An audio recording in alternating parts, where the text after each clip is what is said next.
बहुत महत्वपूर्ण। संसारी प्राणी पहले दीपक लेकर के जाएगा बंद, भगवान के सामने भगवान की वेदी पर रखेगा, अपनी सारी क्रिया करके वहीं जलाएगा। ये सभी लोग जानते हैं कि दीपक बुझ गया तो क्या हो गया, अशुभ हो गया। देखो इसमें भी दो चीजें होती हैं। यदि निमित्त पा करके बुझा है, जैसे हवा बहुत तेज चल रही थी, या बाती आपने ठीक से नहीं लगाई थी, या घी ज्यादा भर दिया था, तो वो चीज अशुभ नहीं होती। बिना किसी निमित्त के दीपक अचानक से बुझ जाए तो संकेत हो सकता है कि आपका कोई अशुभ कर्म उदय में आने वाला है। एक तो होता है दीपक का बुझना, और एक होता है बंद दीपक लेकर के भगवान के सामने जाना। कभी भी भगवान के समक्ष बंद दीपक लेकर के नहीं जाना चाहिए। हमेशा जलता हुआ लेकर के जाओगे तो केवल ज्ञान को पा जाओगे, और बंद दीपक लेकर के जाओगे तो किस्मत का ताला भी बंद ही हो जाएगा। यदि आप चाहते हैं आपका जो ताला लगा हुआ है ना, किस पर, किस्मत पर, आपको भाग्यवान सौभाग्यशाली बनना है या दुर्भाग्यशाली? सौभाग्यशाली बनना है या दुर्भाग्यशाली? पक्का सौभाग्यशाली मतलब मिट्टी को छुओ तो सोने के भाव बिकने लगे मिट्टी। और दुर्भाग्यशाली कि जिस साल जिस चीज में पैसा लगाया उस साल उसी के रेट कम हो जाते हैं, या फिर पानी इतना भर गया कि अनाज वगैरह तो खराब हो गया, सोने चांदी पर डाका डल गया। वो होता है दुर्भाग्यशाली। तो जो भगवान के सामने भगवान की वेदी पर रख कर के दीपक जलाता है, बंद दीपक भगवान के सामने लेकर के जाता है, वो श्रावक ऐसे कर्म का बंध करता है जो धीरे धीरे धीरे धीरे आगे चल करके उसे दुर्भाग्यशाली बना देता है।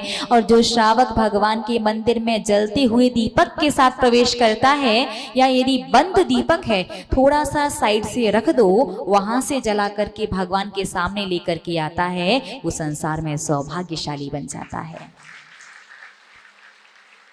आप लोग देखो अपने पूर्वजों को, आपने एक चीज नोट की ना कि आपके पिताजी आपके दादाजी जिस मकान में रहते थे, कई वास्तु दोष होने के बाद भी उस मकान का वास्तु दोष का विपरीत प्रभाव आपके परिवार पर आप लोगों के जीवन में नहीं आया था।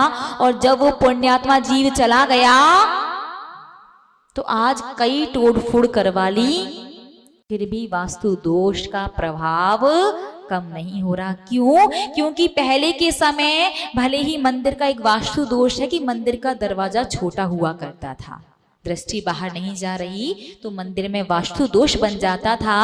और पहले के समय मंदिर में लाइट नहीं हुआ करती थी, भले ही रीजन कुछ भी रहा हो, तो आपके बड़े बुजुर्ग बाहर से जलता हुआ दीपक लेकर के जाते थे।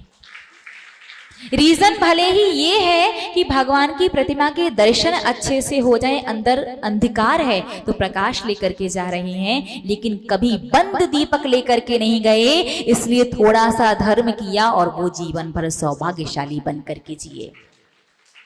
और आज आप लोग भव्य जनालय भव्य प्रतिमा बनवाते हैं और सीधे दीपक लिया और जाकर के भगवान की वेदी पर रख दिया। और इतना पुरुषार्थ करते हैं संसार में, पुरुषार्थ के हिसाब से फल मिलता भी है, लेकिन जितना फल मिलता है खर्चा उससे कई ज्यादा बढ़ करके आता है। ऐसा नहीं है कि आप लोग कमाते कम हो, पहले के लोगों से ज्यादा सुख सुविधाएं आपके पास हैं, पहले के लोगों से ज्यादा संपत्ति हो सकती है शायद आपके पास हो, प्रॉफिट शायद आप ज्यादा कमाते हो, लेकिन टेंशन भी उतनी ही ज्यादा आती है कि सीधा पहुंच गए आप बंद दीपक लेकर के। तो ध्यान रखना, बाकी के दिन में आरती में आप क्या कर रहे हो निर्णय आपका है, लेकिन 8 बार जो आपको नियम मिला है उसमें 2 बातें ध्यान रखनी है। पहली बात, हाथ को ऐसे ऐसे नहीं घुमाना है, और दूसरी बात, भगवान की वेदी के सामने बंद दीपक लेकर के नहीं जाना है, या तो बाहर से जला करके लेकर के जाओ या साइड में रख दो और वहां से जला करके फिर भगवान की वेदी के सामने आरती करनी है। बात समझ में आ गई ना?